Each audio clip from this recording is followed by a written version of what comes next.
ओम नमो भगवते वासुदेवाय। भागवत पुराण तृतीय स्कंद 29वां अध्याय। भक्ति का मर्म और काल की महिमा। देवहूति ने पूछा, प्रभो, प्रकृति, पुरुष और महतत्व आदि का जैसा लक्षण सांख्य शास्त्र में कहा गया है तथा जिसके द्वारा उनका वास्तविक स्वरूप अलग अलग जाना जाता है, और भक्ति योग को ही जिसका प्रयोजन कहा गया है, वह आपने मुझे बताया। अब कृपा करके भक्ति योग का मार्ग मुझे विस्तार पूर्वक बताइए।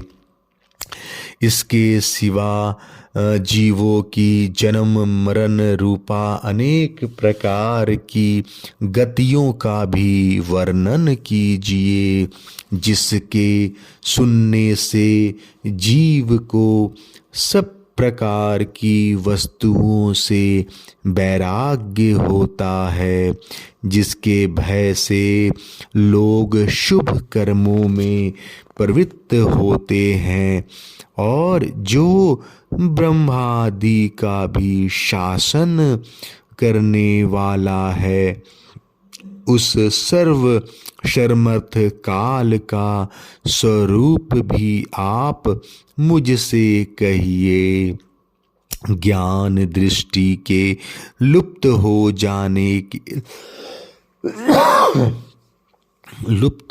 जाने के कारण देहादि मिथ्या वस्तुओं में जिन्हें आत्माभिमान हो गया है, तथा बुद्धि के कर्माशक्त रहने के कारण अत्यंत श्रमित होकर जो चिरकाल से अपार अंधकार में संसार में सोए पड़े हैं, उन्हें जगाने के लिए आप योग प्रकाश के सूर्य ही प्रकट हुए हैं। श्री मैत्रेय जी कहते हैं, कुरुश्रेष्ठ विदुर जी, माता के ये मनोहर वचन सुनकर महामुनि कपिल जी ने उनकी प्रशंसा की और जीवों के प्रति दया से द्रवीभूत हो बड़ी प्रसन्नता के साथ उनसे इस प्रकार बोले। श्री भगवान ने कहा, माता जी, साधकों के भाव के अनुसार भक्ति योग का अनेक प्रकार से प्रकाश होता है, क्योंकि स्वभाव और गुणों के भेद से मनुष्यों के भाव में भी विभिन्नता आ जाता है। जो भेददर्शी क्रोधी पुरुष हृदय में हिंसा, दंभ अथवा मातर्स्य का भाव रख कर मुझसे प्रेम करता है, वह मेरा तामस भक्त है। जो पुरुष विषय, यश और ईश्वर की कामना से प्रतिमादि में मेरा भेद भाव से पूजन करता है, वह राजस भक्त है। जो व्यक्ति पापों का क्षय करने के लिए परमात्मा को अर्पण करने के लिए और पूजन करना कर्तव्य है, इस बुद्धि से मेरा भेदभाव से पूजन करता है, वह सात्विक भक्त है। जिस प्रकार गंगा का प्रवाह अखंड रूप से समुद्र की ओर बहता रहता है, उसी प्रकार मेरे गुणों के श्रवण मात्र से मन की गति का तैल धरावत अविच्छिन्न रूप से मुझ सर्वांतर्यामी के प्रति हो जाना तथा मुझे पुरुषोत्तम में निष्काम और अनन्य प्रेम होना, यह निर्गुण भक्ति योग का लक्षण कहा गया है। ऐसे निष्काम भक्त दिए जाने पर भी मेरे सेवा को छोड़कर शालोक्य सृष्टि सामीप्य सारूप्य और सायुज मोक्ष तक नहीं लेते। भगवत सेवा के लिए मुक्ति का तिरस्कार करने वाला यह भक्त योग ही परम पुरुषार्थ अथवा साध्य कहा गया है। इसके द्वारा पुरुष तीनों गुणों को लांघ कर मेरे भाव को, मेरे प्रेम रूप अप्राकृत स्वरूप को प्राप्त हो जाता है।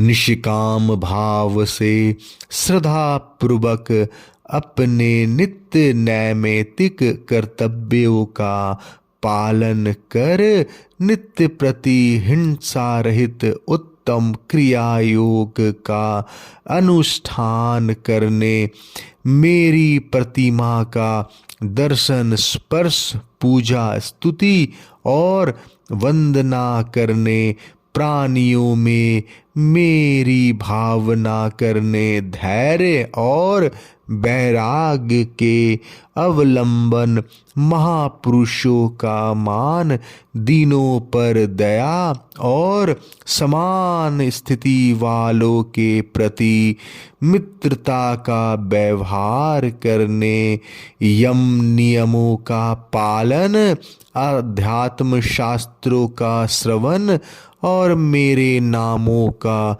उच्च स्वर से कीर्तन करने से तथा मन की सरलता, सत्य पुरुषों के संग और अहंकार के त्याग से मेरे धर्मों का, भागवत धर्मों का अनुष्ठान करने वाले भक्त पुरुष का चित्त अत्यंत शुद्ध होकर मेरे गुणों के श्रवण मात्र से अन्यास ही मुझ में लग जाता है। जिस प्रकार वायु के द्वारा उड़कर जाने वाला गंध अपने आश्रय पुष्प से घ्राणेन्द्रिय तक पहुँच जाता है, उसी प्रकार भक्ति योग में तत्पर और राग द्वेष आदि विकारों से शून्य चित्त परमात्मा को प्राप्त कर लेता है। मैं आत्मा रूप से सदा सभी जीवों में स्थित हूँ, इसलिए जो लोग मुझ सर्वभूत स्थित परमात्मा का अनादर करके केवल प्रतिमा में ही मेरा पूजन करते हैं, उनकी यह पूजा स्वांग मात्र है।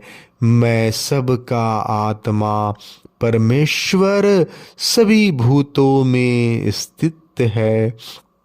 ऐसी दशा में जो मोहवश मेरी उपेक्षा करके केवल प्रतिमा के पूजन में ही लगा रहता है, वह तो मानो भस्म में ही हवन करता है।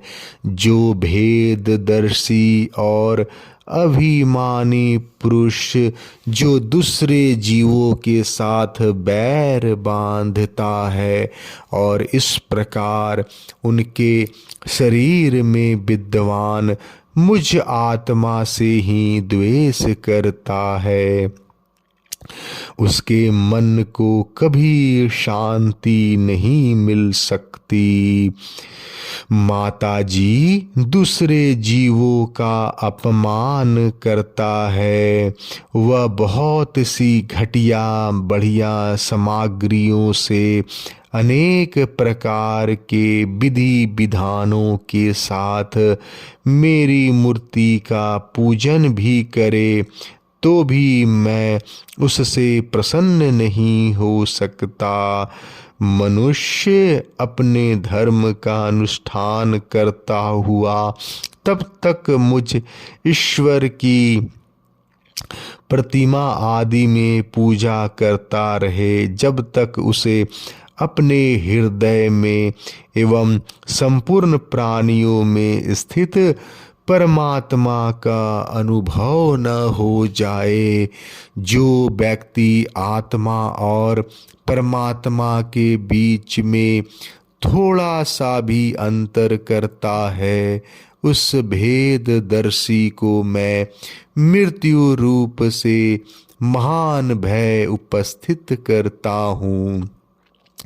अतः संपूर्ण प्राणियों के भीतर घर बनाकर उस प्राणियों के ही रूप में स्थित मुझ परमात्मा का यथा योग दान मान मित्रता के व्यवहार तथा समदृष्टि के द्वारा पूजन करना चाहिए।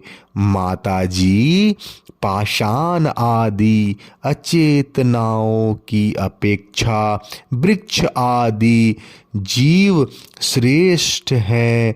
उनसे सांस लेने वाले प्राणी श्रेष्ठ हैं। उनमें भी मन वाले प्राणी उत्तम और उनसे इंद्रियों की वृत्तियों से युक्त प्राणी श्रेष्ठ है। सेंद्रिय प्राणियों में भी केवल स्पर्श का अनुभव करने वालों की अपेक्षा रस का ग्रहण कर सकने वाले मत्स्य आदि उत्कृष्ट हैं तथा रस वेताओं की अपेक्षा गंध का अनुभव करने वाले भ्रमर आदि तथा गंध का ग्रहण करने वालों से भी शब्द का ग्रहण करने वाले सर्प आदि श्रेष्ठ हैं।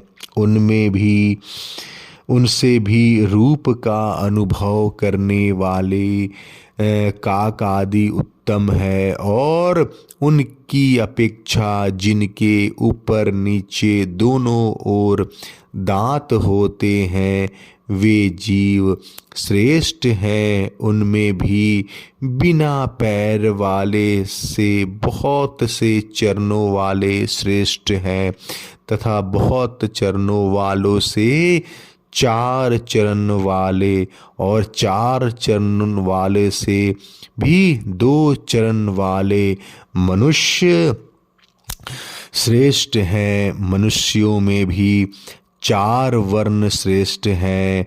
उनमें से भी ब्राह्मण श्रेष्ठ है। ब्राह्मणों में वेद को जानने वाले उत्तम हैं और वेदों में भी वेद का तात्पर्य जानने वाले श्रेष्ठ हैं।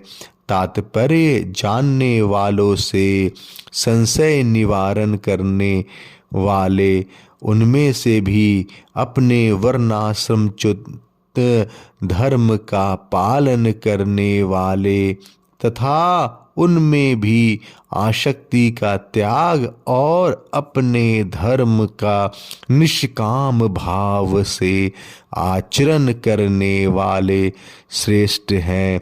उनकी अपेक्षा भी जो लोग अपने संपूर्ण कर्म उनके फल तथा अपने शरीर को भी मुझे ही अर्पण करके भेदभाव छोड़कर मेरी उपासना करते हैं वे श्रेष्ठ हैं। इस प्रकार मुझे ही चित्त और कर्म समर्पण करने वाले अकर्ता और समदर्शी पुरुषों से बढ़कर मुझे कोई अन्य प्राणी नहीं दिखता। अतः यह मान कर कि जीव रूप अपने अंश से साक्षात भगवान ही सब में अनुगत है, इन समस्त प्राणियों को बड़े आदर के साथ मन से प्रणाम करे। माता जी, इस प्रकार मैंने तुम्हारे लिए भक्ति योग और अष्टांग योग का वर्णन किया। इनमें से एक का भी साधन करने से जीव परम पुरुष भगवान को प्राप्त कर सकता है। भगवान परमात्मा पर ब्रह्म का अद्भुत प्रभाव संपन्न तथा जागति के पदार्थों के नाना विध वैचित्र्य का हेतुभूत स्वरूप विशेष ही काल नाम से विख्यात है। प्रकृति और पुरुष इसी के रूप हैं और इनसे यह पृथक भी है। नाना प्रकार के कर्मों का मूल अदृष्ट भी यही है तथा इसी से महतत्व आदि के अभिमानी भेददर्शी प्राणियों को सदा भय लगा रहता है, जो सबका आश्रय होने के कारण समस्त प्राणियों में अनुप्रविष्ट होकर भूतों द्वारा ही उनका संहार करता है। वह जगत का शासन करने वाले ब्रह्मादि का भी प्रभु भगवान काल ही यज्ञों का फल देने वाला विष्णु है। इसका न तो कोई मित्र है, न कोई शत्रु और न तो कोई सगा संबंधी ही है। यह सर्वदा सजग रहता है और अपने स्वरूप भूत श्री भगवान को भूलकर भोग रूप प्रमाद में पड़े हुए प्राणियों पर आक्रमण करके उनका संहार करता है। इसी के भय से वायु चलता है, इसी के भय से सूर्य तपता है, इसी के भय से इंद्र वर्षा करते हैं और इसी के भय से तारे चमकते हैं। इसी के भयभीत होकर औषधियाँ के सहित लताएं और सारी वनस्पतियाँ समय समय पर फल फूल धारण करती हैं। इसी के डर से नदियाँ बहती हैं और समुद्र अपनी मर्यादा से बाहर नहीं जाता। इसी के भय से अग्नि प्रज्वलित होती है और पर्वतों के सहित पृथ्वी जल में नहीं डूबती। इसी के शासन से यह आकाश जीवित प्राणियों को श्वास प्रवास के लिए अवकाश देता है और महतत्व अहंकार रूप शरीर को 7 आवरणों से युक्त ब्रह्मांड के रूप में विस्तार करता है। इस काल के ही भय से सत्वादि गुणों के नियामक विष्णु और देवगण, जिनके अधीन यह सारा चराचर जगत है, अपने जगत रचना आदि कार्यों में युग क्रम से तत्पर रहते हैं। यह अविनाशी काल स्वयं अनादि किंतु दूसरों को आदि करता उत्पादक है तथा स्वयं अनंत होकर भी दूसरों का अंत करने वाला है। यह पिता से पुत्र का उत्पत्ति कराता हुआ सारे जगत की रचना करता है और अपनी संहार शक्ति मृत्यु के द्वारा यमराज को भी मरवाकर इसका अंत कर देता है। 29वां अध्याय समाप्त। जय श्री कृष्णा।